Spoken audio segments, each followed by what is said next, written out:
Without farming, there would be no produce to sell in the markets or shops.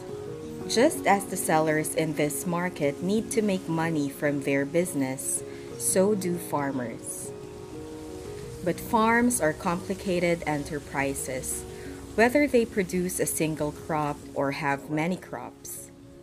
As the number of enterprises on a farm increases, it becomes harder to keep track of the cost of inputs and the revenues earned. If farmers do not keep a record of the costs and earnings for each enterprise, how can they know if they are making money? Monocrop farming means growing just one crop, often with chemical fertilizers and pesticides. This is known as conventional farming. There are many farmers who prefer this, but there is an increasing interest in natural, diversified farming. May mga pamaagi sa akon nga mga talamnan nga maski napatay ang mga baboy ko, may ara ako yang dako nga patubas sa talamnan. I have a diverse farm, so even when my pigs died, I had a bountiful harvest. I could sell my coconuts and my vegetables, like squash and bottle gourds, to the market. I was not that much affected because I had other sources of income. Integrated farms have a wide variety of crops, vegetables, fruit trees, and livestock that need different inputs and labor throughout the year.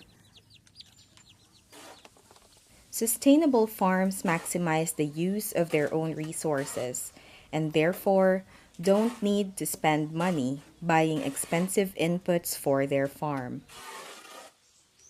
But changing from one form of farming to another is a huge decision.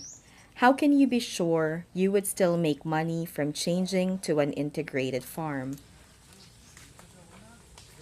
Keeping track of money is not easy, but it is possible and worthwhile, as we will learn in this video from farmers in the Philippines.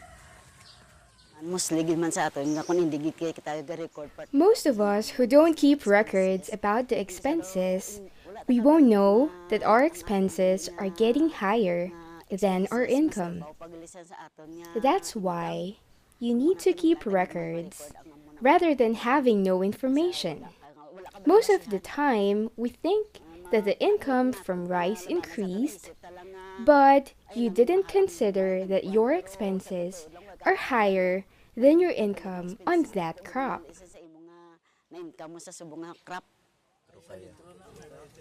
Keeping track of expenses and sales is only possible if you have complete records.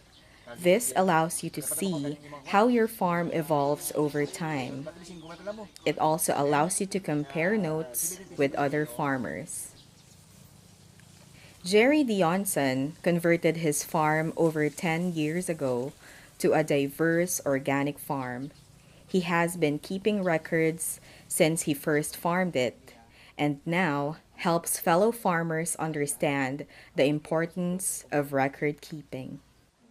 That's why nag-volunteer ko sa Power Field School. I volunteer in farmer field schools so that after 16 weeks, the farmers have learned all about record keeping.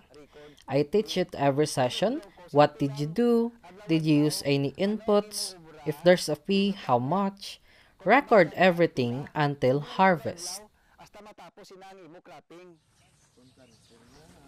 Here in this training, we have two different sheets, one for monocrop and one for an integrated farm.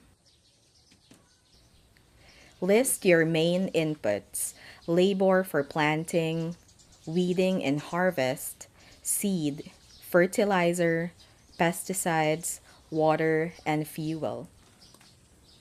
Starting with a monocrop rice farm, Jerry asks his fellow farmers for specific information. Now, write how much is spent throughout the year for each input. With the group, Jerry adjusts all figures for 1 hectare to compare both types of farms. Using their phones, farmers in the group help to calculate how much they spent in the past season and share the information. In a highly diverse farm with many different expenses and incomes, listing everything without having kept accurate records would be impossible. From Jerry's record books, he can calculate the cost of each input. He uses a separate column for his rice crop, vegetables, fruit trees, and livestock.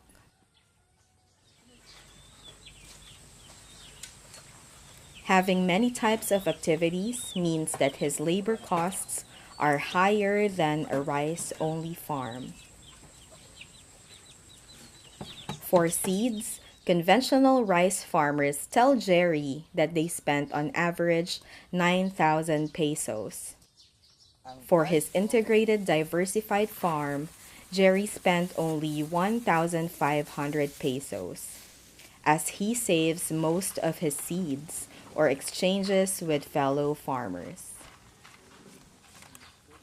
Initially, the money Jerry spent on organic fertilizer was the same as conventional farmers spent on chemical fertilizer.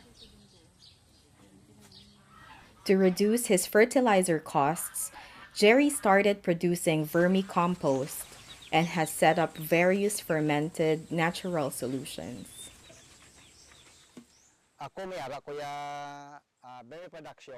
I produce 4 tons of vermicompost every month. That is what I add to my soil. Then, I make various concoctions. I make indigenous microorganisms, fish amino acids, fermented fruit juice, vermicompost tea, and organic herbal nutrients. Those are my farm inputs, which reduce my expenses. And instead of buying chemicals to manage pests in his rice crop, Jerry uses fermented fish waste or other simple solutions that do not cost him anything.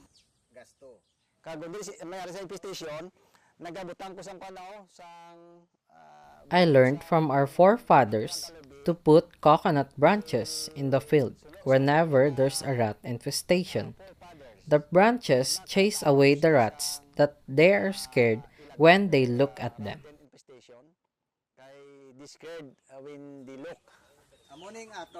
Add up the expenses for the conventional rice crop and compare with those of the different enterprises for the integrated diversified farm. For the rice monocrop in the conventional farm, the net profit was 18,000 pesos. For his rice crop in his integrated organic farm, Jerry's profit was 3 times higher.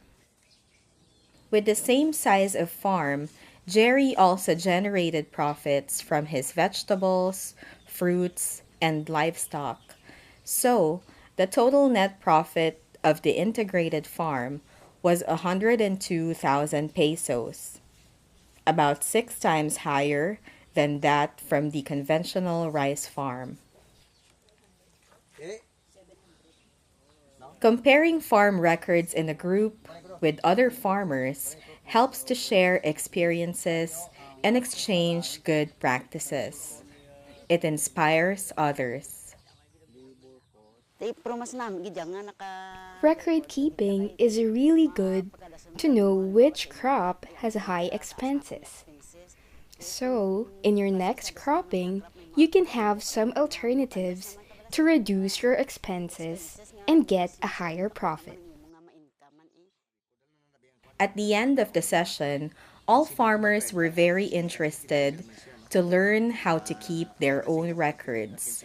So, Jerry shared his record books from past years for them to have a look at. Several farmers were impressed by the difference in profit that they decided to also diversify their own farm.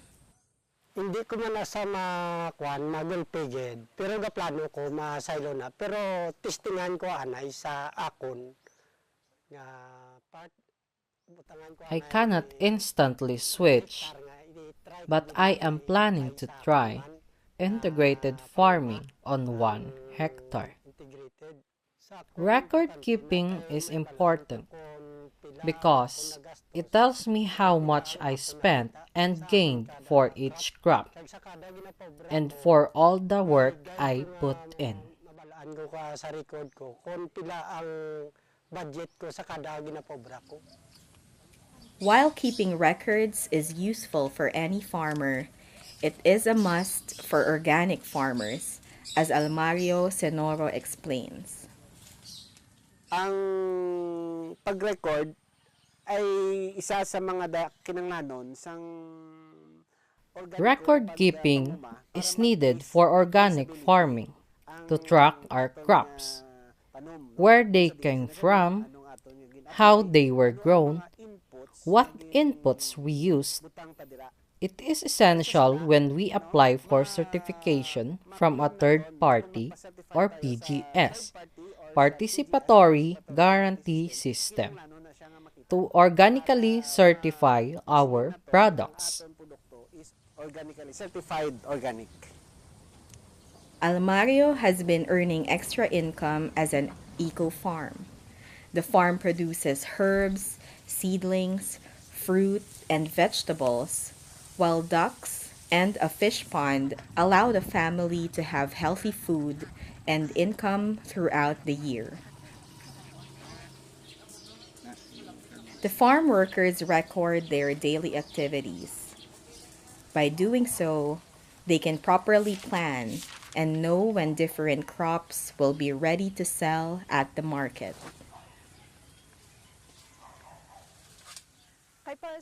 For us to know, for example, when did I sow, when can I transplant, when can I harvest, we need records in our everyday work. After people visit Almario's farm for a fee to learn more about the many interesting practices, they often want to buy some fresh or processed products on site. All profits from this are kept in a separate record book.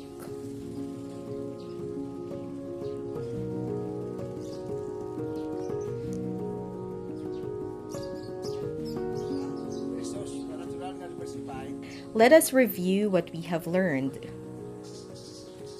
Farmers who have proper documentation are those who make a business out of their farm.